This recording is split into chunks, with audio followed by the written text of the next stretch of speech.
we move on with the menu option, Applications. Here we get an overview of all 2C8 applications that the organization has access to, and also how many users that have access and licenses to the applications. We click on one of the applications. Here we can see all users who has access to the application. By using the drop-down menu at the top, you can choose to only see full licenses, trial licenses, or all licenses in the list.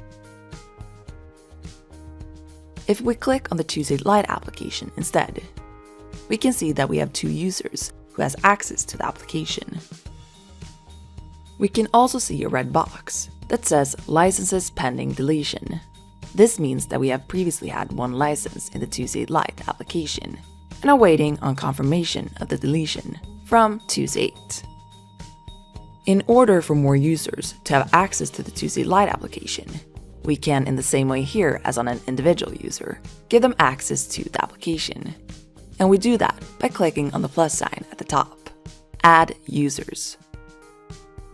We already know that 2 of our users need to have access to the 2C8 Lite application, so we add them at the same time.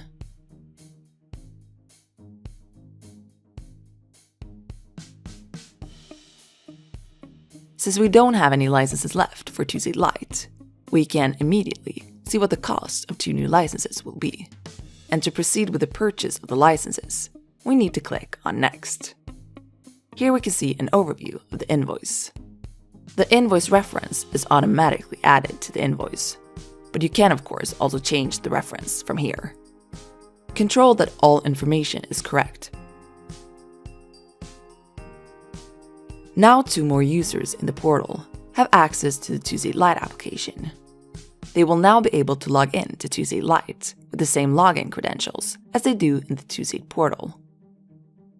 If you want to remove a user from the application, you hover over the user and click on the 3 dots on the right, and select the menu option, Remove from Application.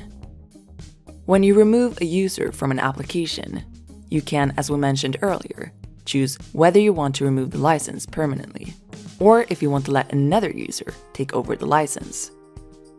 We already know which user that should take over this license, so we can from here assign the license and give the new user access to the application. So now we can see that the new user has been added to the list, while the previous one has been removed. You can of course just buy an unused license, because you might not know exactly which user that should have access to the license when purchasing.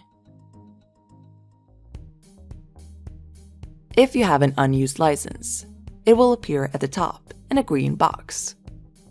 We can click on the 3 dots on the right of the unused license and assign the license to a user.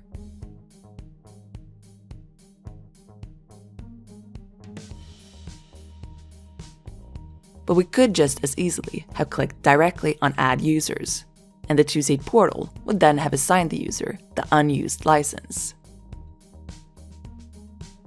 And in the same way that when you click on an application, you can see how many unused licenses we have left for the application. We can also see them in the overview of all applications. So under Applications, you can see all 2C8 applications that the organization has access to, how many users that have access to the applications, and how many unused licenses we have left for the applications. And we can from here also give users access to the applications.